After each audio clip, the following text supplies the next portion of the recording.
My school is one of the oldest in my country, the second oldest.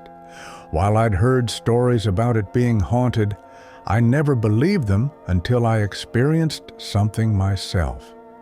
The haunting is said to be connected to a student who was murdered at the school.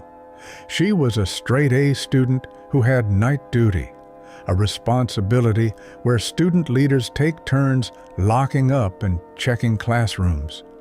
One night, she didn't return home. Her mother was worried sick and waited up, thinking she might be late. The next morning, her daughter was still missing. Tragically, she had been murdered and hung from a tree, the branches piercing her body, and crows had plucked out her eyes. It said, "She seeks revenge." One morning, my friends and I were playing volleyball. The ball went out of the court, and I went to retrieve it. As I walked, I noticed a girl standing near one of the buildings. I couldn't see her face clearly because I'd left my glasses in the classroom, but I knew I'd never seen her before. I went back to my friends and asked if they knew the girl by the building. When we turned to look, she was gone. My friends asked who I was talking about, and I just shrugged it off, assuming she was a new transfer student. Later, as we were heading back to class, I saw her again in the same spot.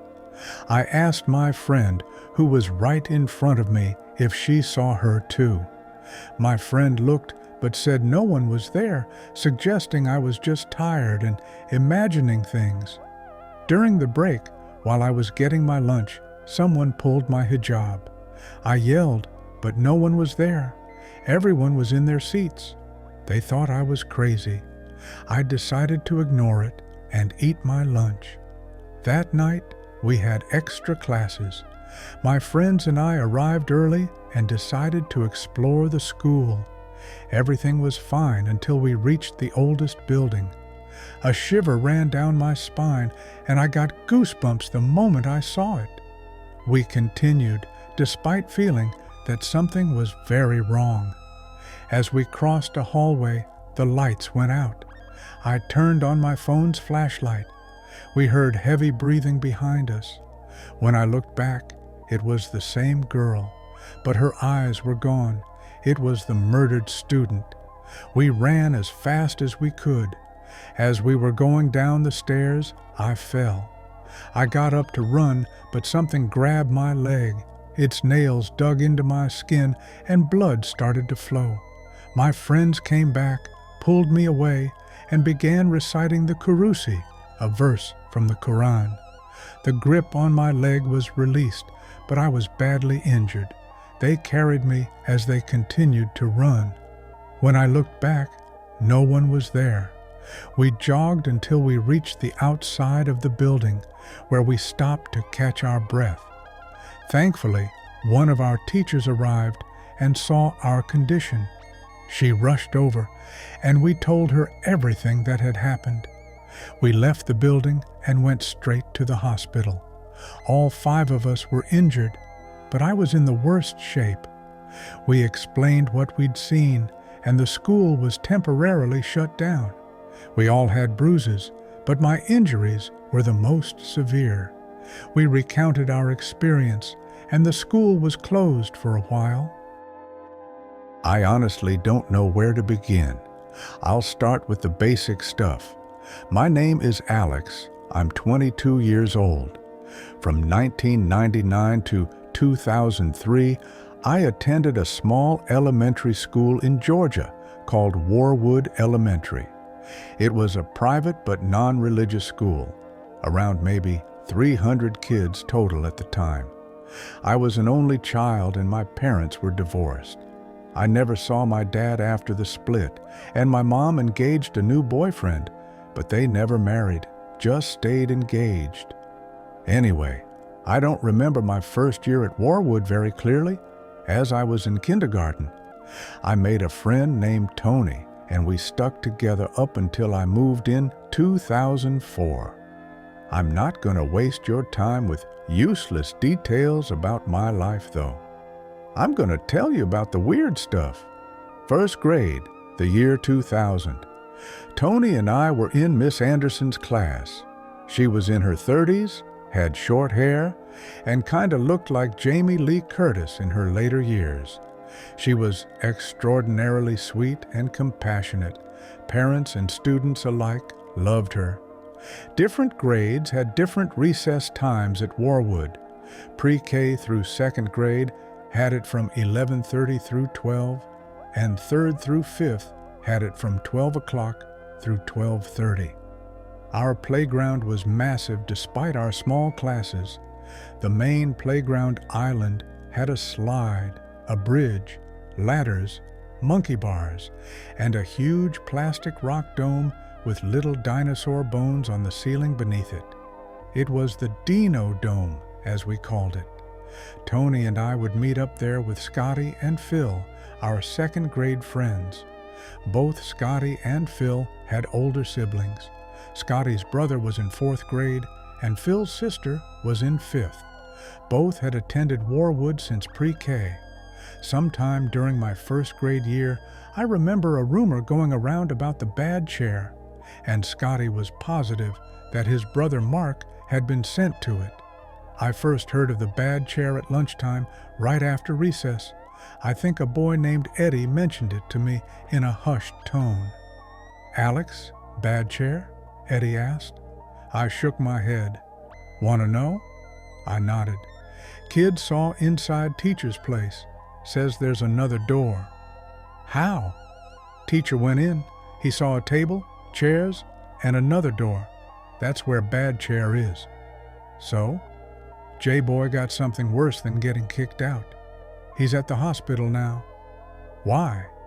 "The bad chair." Later, in the Dino Dome, I asked my friends. "Fib?" Tony declared. Eddie didn't finish. "What is it?" Steve, a fifth grader, peeked in. "You guys talking about the bad chair? Don't let the teachers hear." "Why not?" Phil squeaked. "You might get sent there." Steve crept in.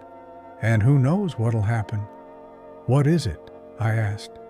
"Beneath the school, through the teacher's lounge." "What's it do?" "Bad things." "Duh." My friends gasped. "You know J-Boy?" Steve asked. "Yeah," we replied. "He's a hero, first one to escape it." "Escape it?" "Yup. Ludke took him to the lounge, then someone took him downstairs to the bad chair." "How do you know?" Tony asked. "He told Finn. Dark room, candles, bad chair in the middle, wooden, leather straps, skull on top." "Human skull?" Phil shuddered. "No." "Then what?" I urged.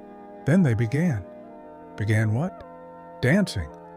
I laughed, thinking this was all the build-up to a big joke. Steve just shook his head. "Not funny dancing, weird dancing." He said they twisted and bent in impossible ways. Said they were wearing black clothes, and that they were whispering. He screamed, but no one could hear him. He was too far down. "How did he get out?" Tony finally looked a little unsettled. "Something went wrong." Steve gulped, almost like he were there himself. "Something joined them."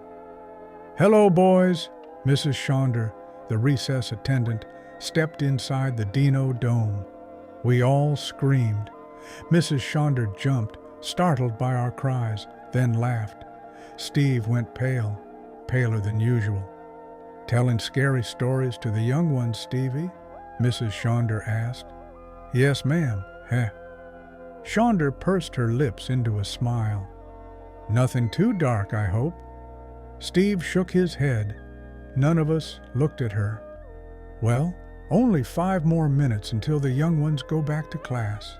I suppose you'll be out here with the others, Stephen?" "Yes, ma'am," replied Steve, almost robotically. "Any more scary stories?"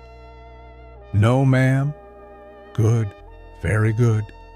With that, Mrs. Schonder patted one of us on the back and left. Steve looked like he was about to cry and ran out of the Dino Dome. We didn't see him again. "I gotta go to work now. I knew I wouldn't be able to finish this before I had to go. There is a lot more to tell." If any of you went to Warwood or know someone who did, please tell me. I'll be back tonight to answer questions, and we'll post some more of what I remember in a day or so." Days after our talk with Steve were quiet. Tony questioned the J-Boy situation. Why no parent intervention? If kids went to the bad chair, why no memory? We learned the chair's victims didn't remember. J-Boy was the exception. Months passed. Steve died in the hospital. Tony thought the chair was a hoax. Then, on the last day of first grade, William ran into our pizza party, sobbing and vomiting. "Steve, it's Steve," he cried. Dead Steve. The room went silent. We were ushered out. Over the summer, we wondered about William, Steve, and the chair. Second grade started. Eddie had answers. William was homeschooled. He heard squishing and growling. Dead Steve was wiggling on the ground. Not dead, not even Steve. Something else, too. William now saw a doctor. Ludke, now our teacher, ordered buddy bathroom trips due to the incidents. During recess, Mrs. Schonder frequently checked the Dino Dome. Scotty's brother, a fifth grader, got detention and said he didn't remember it, then cried about the chair. Saunders saw us, and we lied that Scotty wasn't feeling well. During math, the lights went out. Screaming erupted. When the lights came back on, it stopped. Ludke said the kindergartners were afraid of the dark. They told us a different story at recess. The day after the power outage, we asked kindergartners what had scared them. A blonde girl said, "Miss Natasha prayed," to something else. She mentioned Steve, Dead Steve, and J-Boy. It made us feel weird, tingly, sleepy. Then something came. It was beautiful. Another kindergartner, staring blankly, said, "Miss Natasha prayed." I felt odd after she mentioned Steve, J-Boy, and something else. I got sleepy.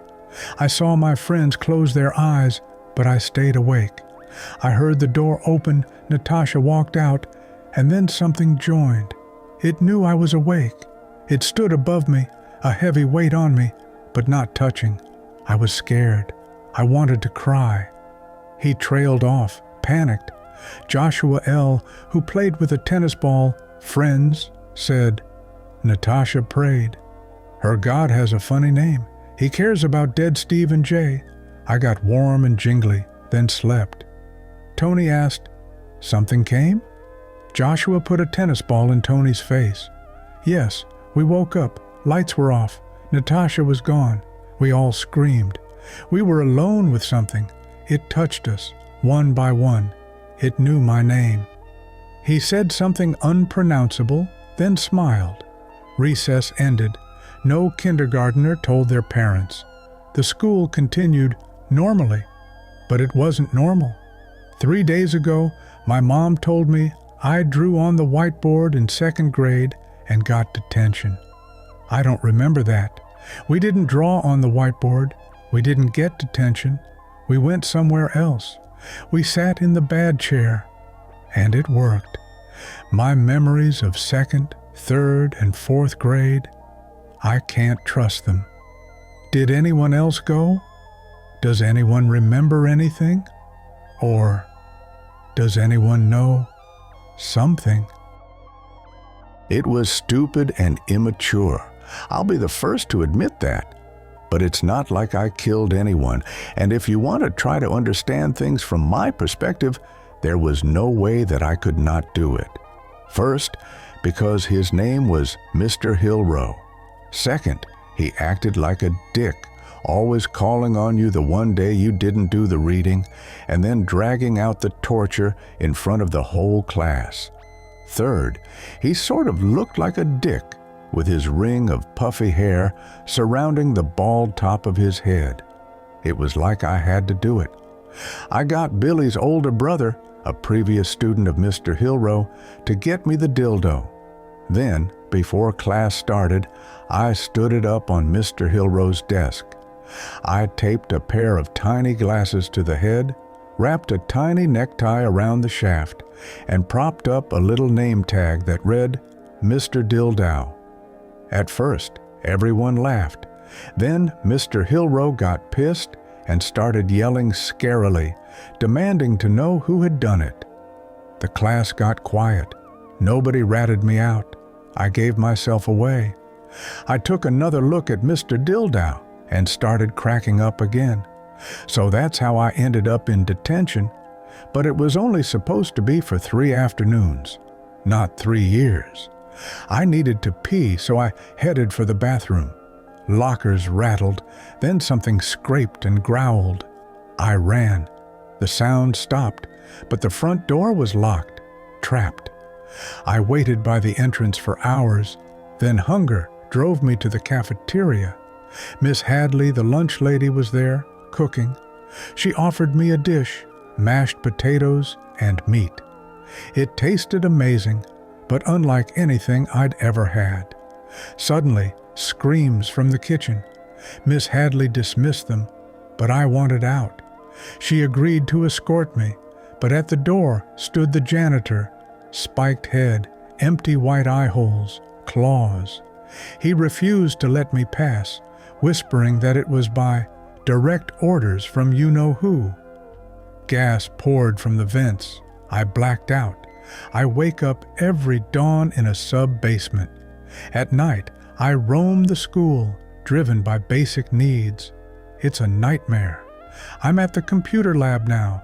I have limited internet access. I don't know if anyone's looking for me. Please help. My name is Emmett Emerson. I'm at CAHS in Claremont, Maine. During the day, I'm in the sub-basement. At night, I'm usually running from monsters.